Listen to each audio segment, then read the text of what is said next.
श्री शिवाय नमस्तुभ्य। महाराज, आप सभी लोग जानते हैं कि नवरात्रि की अष्टमी कब है। इसको लेकर लोगों के मन में बहुत असमंजस की स्थिति है, क्योंकि इस बार नवरात्रि पूरे 10 दिनों की पड़ रही है। इसलिए इस बार अष्टमी कब है, इसका व्रत कब रखना है, कन्या पूजन कब करना है, कन्या पूजन का शुभ मुहूर्त क्या है, सारी अद्भुत जानकारी आपको इस वीडियो में मिल जाएगी। देखिए महाराज, नवरात्रि में अष्टमी तिथि का बहुत ही बड़ा महत्व माना जाता है, क्योंकि इसी दिन ज्यादातर लोगों के घरों में अष्टमी पूजी जाती है और इस दिन कन्या भोजन भी होता है। कई सारे लोग अष्टमी का व्रत भी रखते हैं, इसलिए नवरात्रि की अष्टमी बहुत ही ज्यादा विशेष मानी जाती है। तो महाराज, अब हम आपको बताते हैं कि नवरात्रि की अष्टमी कब है। महाराज, इस बार अष्टमी तिथि की शुरुआत 29 सितंबर सोमवार के दिन शाम को 4:32 से होगी और इसकी समाप्ति अगले दिन 30 सितंबर मंगलवार के दिन शाम को 6:06 पर होगी। उदया तिथि के अनुसार 30 सितंबर 2025 मंगलवार के दिन ही शारदीय नवरात्रि की अष्टमी तिथि रहेगी और इसी दिन जो लोग अष्टमी का व्रत रखते हैं वह व्रत रखेंगे और जो लोग कन्या पूजन करते हैं वह कन्या पूजन करेंगे और जो लोग हवन करते हैं वह इसी दिन अष्टमी के दिन हवन करेंगे। महाराज, अब हम जानते हैं कि नवरात्रि की अष्टमी को कन्या पूजन और हवन करने का शुभ मुहूर्त क्या है। तो अष्टमी का शुभ मुहूर्त 30 सितंबर को सुबह 6:18 से सुबह की 11:55 तक कन्या पूजन का शुभ मुहूर्त है। वैसे महाराज, आपको सुबह 8 बजे से दोपहर 12 बजे के बीच में कन्या पूजन और कन्या भोजन करवा देना चाहिए। इस दिन माँ महागौरी की पूजा की जाएगी। देखिए महाराज, जो भी लोग अपने घर में नवरात्रि की अष्टमी को कन्या पूजन करते हैं उनको कुछ नियमों का पालन जरूर करना चाहिए। जैसे इस दिन आपको सुबह जल्दी उठ जाना चाहिए और स्नान कर लेना चाहिए।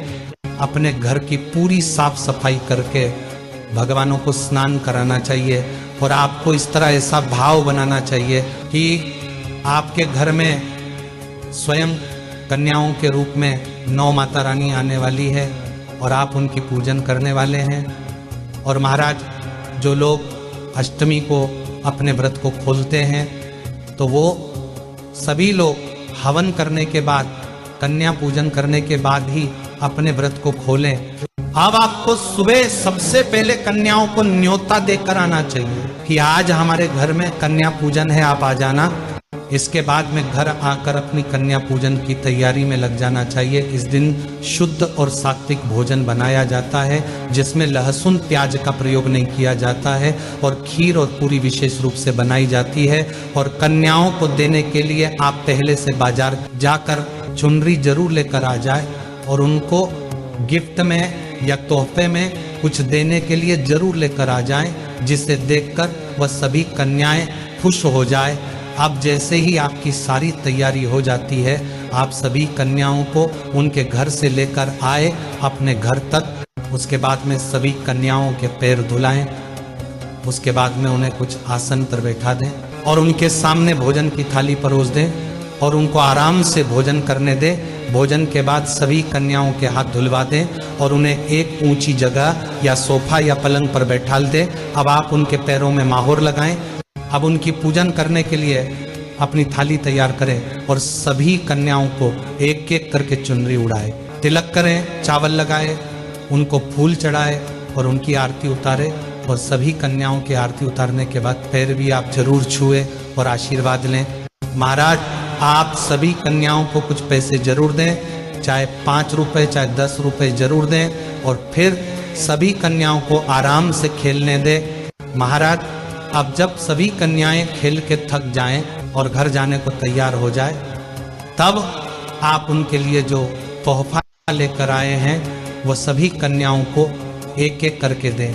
ये तोहफा गुड़िया, पेंसिल, किताब, कुछ भी हो सकता है जो कन्याओं को पसंद आए और अपना हाथ पकड़कर उनको उनके घर तक छोड़कर आए।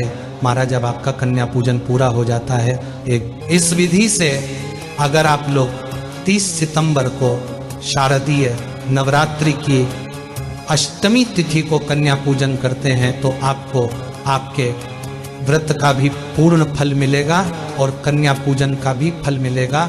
इसके अलावा महाराज अगर आपको अभी भी कोई परेशानी है अष्टमी तिथि को लेकर या कन्या पूजन से जुड़ा हुआ तो वह आप हमसे कमेंट करके पूछ सकते हैं।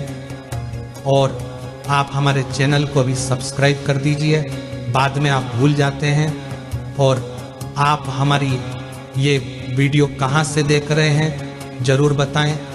श्री शिवाय नमस्तुभ्यम महाराज।